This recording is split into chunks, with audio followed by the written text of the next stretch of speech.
Halo semuanya, Assalamualaikum. Aku Audiani Syarofi, mahasiswi Unsyarif Hidayatullah Jakarta dari Prodi Manajemen Pendidikan. Jadi, dalam memenuhi tugas matkul manajemen perpustakaan, aku akan membuat video tutorial, mendownload, install, dan menggunakan fitur-fitur yang ada dalam aplikasi Slims. Jadi begini caranya. Teman-teman masukin keyword Slims download, kemudian klik web yang pertama. Nah, teman-teman bisa masuk ke dalam web gitu dan bisa scroll, lalu teman-teman klik zip file. Nah, ketika teman-teman sudah ngeklik, itu sudah otomatis ke download ya teman-teman. Teman-teman bisa nunggu sekitar 20 menitan. Setelah mendownload, teman-teman bisa searching PHP My Admin yang di Chrome. Kemudian kalau kayak gini, kalian bisa nambahin database baru dan kemudian kalian rename. Setelah itu buat atau simpan. Tapi sebelumnya teman-teman harus mengaktifkan exam ya teman-teman, agar semuanya bisa berjalan, karena kalau nggak akan bisa. Kemudian di tab selanjutnya teman-teman searching localhost _audi atau nama yang udah teman-teman rename sebelumnya. Kemudian klik Slim 9 tuh udah deh masuk ke aplikasi Slimnya. Lalu teman-teman bisa klik Get Started, lalu Next, kemudian Install Slims. Nah, di sini teman-teman bisa rename sesuai sama yang tadi. Kemudian database username kalian ganti menjadi root, dan database password kalian bisa hapus dan next connection. Selanjutnya kalian ganti password di sini. Jadi ini kalian harus ingat passwordnya, lalu baru next. Kemudian go to My Slim dan masuk ke aplikasinya. Nah, di sini kalian bisa ke member area, lalu jika di atas itu kalian masih member, maka kalian ketik manual jadi login. Nah, di sini baru bisa kalian login. Ketika klik login, maka akan muncul ke beranda atau home. Nah, kalian bisa ke sistem, kalian ganti bahasanya jadi bahasa Indonesian atau Indonesia. Setelah itu save setting. Di sini kalian juga bisa ganti nama untuk apa kalian nanti. Nah, ini masuk ke bibliografi. Kalian klik tambah bibliografi yang ada di kiri, kemudian masukin judul, pengarang dan lain-lain yang sudah ada di sini. Dan ini sesuai dengan buku yang akan kalian masukin ya. Jadi jika kalian punya buku fisik, maka cantumin semuanya yang ada sampai selesai. Ini ada edisinya yang pertama, kemudian ada info detail spesifik, itu tuh harusnya ada di bukunya ya. Kemudian ini ada kode eksemplar yang harus kalian isi.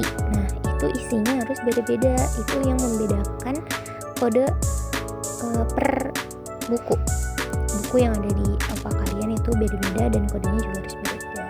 Nah, ini tuh status bukunya itu tersedia atau enggak, kemudian tipe koleksinya apa. Nah, ini ada tanggal pemesanan jika kalian beli atau hadiah, menyesuaikan aja kalian dapat buku itu dari mana. Next, kalian bisa mengisi kolom-kolom yang kosong gitu sesuai dengan bukunya gitu. Ini kayak terbit, kemudian ISBN-nya itu ada di buku, jadi kalian tinggal ketik manual gitu.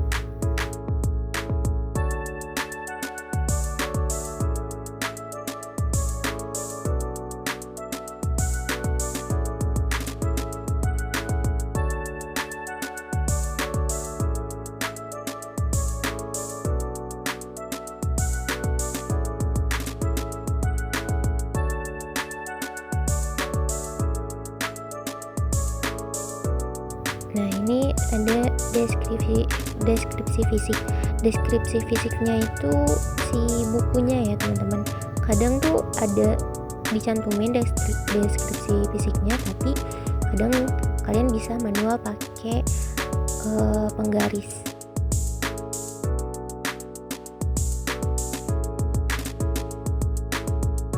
Nah, ini ada nol panggil.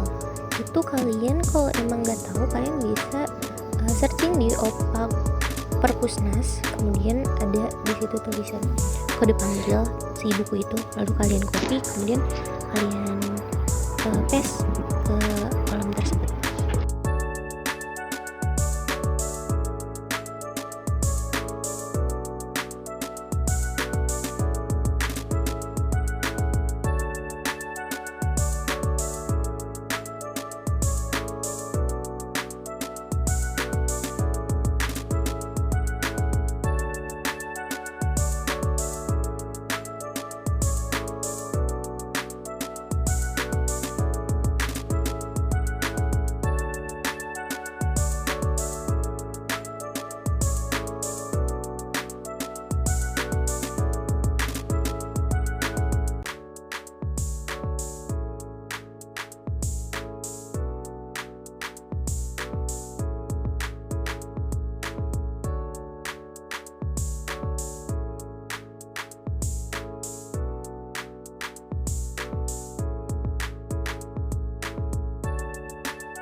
Oke nih, udah di tahap finishing.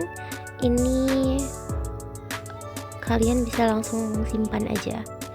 Kemudian kalian klik daftar bibliografi, dan di situ udah ada deh buku yang udah kalian masukin. Lanjut sekarang ke keanggotaan. Kita isi tipe keanggotaan dulu. Jadi di sini aku ada mahasiswa dan dosen. Pertama aku sunting tipe mahasiswa. Ini ada jumlah reservasi, ada masa keanggotaan, ada kali perpanjang, bahkan ada denda per hari. Itu sesuai sama kebijakan kalian aja gitu. Kalau aku dendanya kayak nggak ada. Nah kalau udah itu aku juga bikin versi dosennya. Nih kalian bisa lihat tuh ada dosennya juga. Itu beda ya dari mahasiswa. Next kita masuk ke tambah anggota. Jadi di sini ada ID anggota. Nah, ID anggotanya itu sebenarnya sesuai sama kalian mau aja ya, tapi per anggota itu harus beda ID-nya. Entah apa yang dibedain, entah awalnya atau akhirnya dibedain. Kemudian kita bisa masukin tanggal lahir mereka, terus anggota sejak, kemudian tanggal registrasinya mereka, kemudian berlaku sampai kapan. Kalau aku berlakunya dari mulai mereka registrasi itu 5 tahun. Nah terus ada nomor identitas, ada foto juga, kalian bisa masukin foto. Nah terus ada kata sandi baru, kemudian simpan deh. Udah tersimpan semuanya data-data mereka. Nah masuk ke sirkulasi. Sirkulasi itu peminjaman. Misalkan siapa ini? Marsha Filzani, kita klik ID-nya, kemudian dia itu mau minjem buku yang kodenya 11 atau kodenya 10. Klik pinjam. Nah ini udah kedata nih kalau dia itu minjam buku yang berkode 10. Itu adalah buku Islam gitu. Kemudian setelah itu selesai, kalian bisa buka opak. Nah ini opak kalian nih, atau opak aku sih ini. Nah bisa ke area anggota, kemudian masukin ID anggota yang sudah dipunya, kata sandinya masuk, dan di sini terlihat bahwa dia sedang meminjam buku akhlak Islam. Kemudian kalau misalkan teman-teman udah selesai minjemnya, kalian bisa ke sirkulasi lagi, kemudian klik kembali. Jadi udah selesai deh, dia udah mengembalikan buku tersebut ke dalam perpustakaannya. Nah, kemudian login ulang dan ke sejarah peminjaman. Nah, tandanya dia sudah melakukan peminjaman dan pengembalian. Udah deh, selesai. Mungkin itu saja teman-teman, semoga bermanfaat. Terima kasih sudah menonton dan bye-bye. Assalamualaikum warahmatullahi wabarakatuh.